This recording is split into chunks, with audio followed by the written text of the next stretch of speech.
Hello everyone. Welcome to Globe or Not, the show where we question the globe and to see if it really stick to reality. Because as you know, we all been through the education system where of course we live on a ball.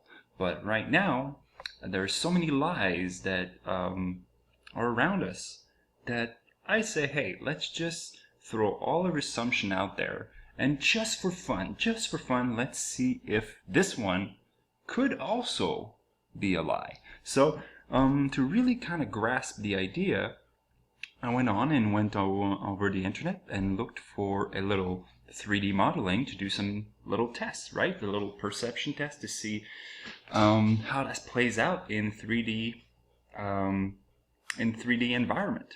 So as you can see here, I have a sphere, big ball, which could represent the Earth. And if you really zoom in, and I really tried to make it as big as possible, so it could, I'm having a little issue here, but trying to get it as big as possible on the model, and put a little airplane in there because, as I mentioned in prior episode, I used to be a flight attendant. And the first part is I want you to pay attention to one really important fact. Is right now we have the three axes. As you can see here, we have our X, Y, and Z right there. And at the bottom here on the X here we have an infinite plane. And as you can see, no matter how high I go, the infinite plane is always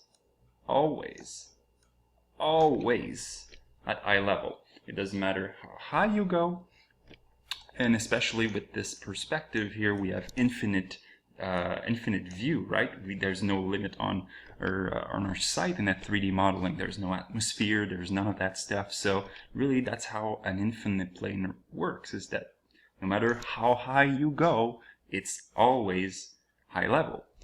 So even if we play here with the little here, so this is going to be how we play around it. So just for fun, let's go back to our little plane around here. Let's try to find it back because I tried to make it as little as possible in relation to the sphere, and of course it's not to scale, but you know, if some of you are not happy, I'm gonna make it twice as big just for fun, or 10 times as big, to just illustrate the point, because it's always the same point. If you're above a sphere, okay, let's try to get as close as possible to that little plane. So if you're above a sphere, and let's say you take off, you're right here, and you take off, and imagine this here is the horizon on the ball Earth. Let's forget about the infinite plane at the back. So you take off, and look at what's happening to the horizon. It's falling. It's always falling. And as you go, all you can see is at the bottom you would see the ball horizon that would drop from your perspective. There would be no way that would be possible.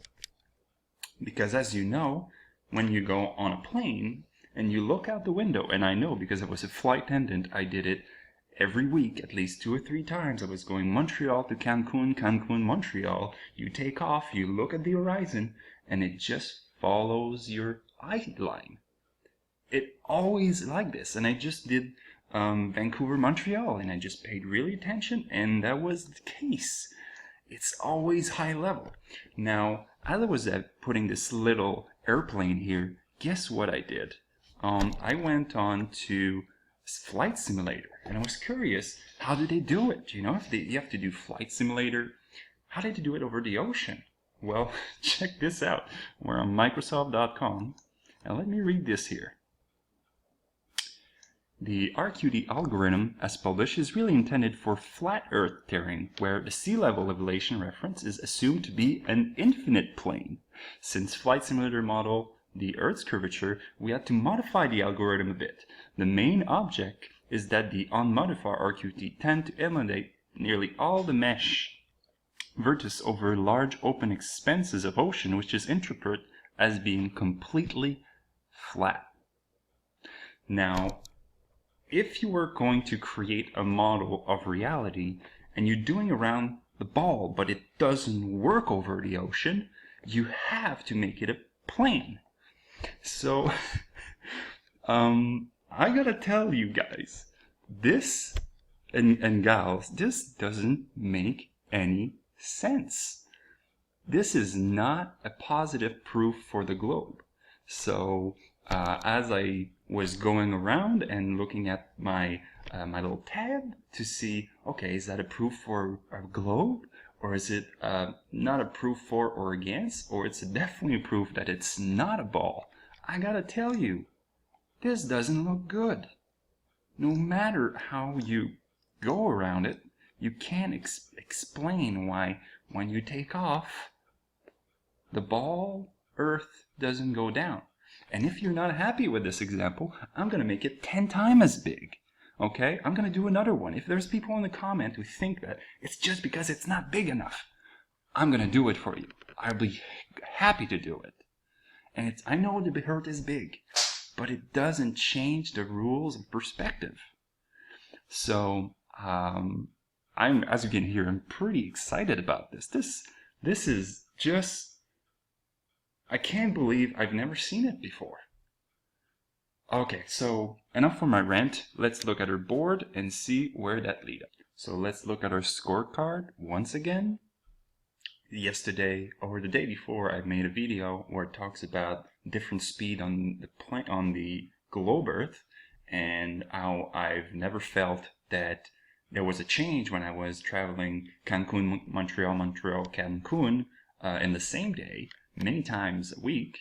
So, you know, with the explanation of physicists, I was like, okay, this is not a proof nor a disproof, but it was definitely weird. So that was not a negative proof for the globe. So that's why we have this one here. But the one I did today, I've put a proof that it's not a globe, and I have a hard time believing I'm saying this, but I'm calling out all the debunkers out there. Do you need me to make it 100 times bigger compared to the airplane, just to make sure, for you to be able to really grasp the idea? Because I'm losing my mind here. This is not a proof that it's a globe at all. It completely disproved the globe. I don't know what I'm on right now, if that's true, but there's a lot more research to do. So thank you so much for listening. Thank you for subscribing to this channel. Thank you for following this journey, and I'll see you soon. Take care.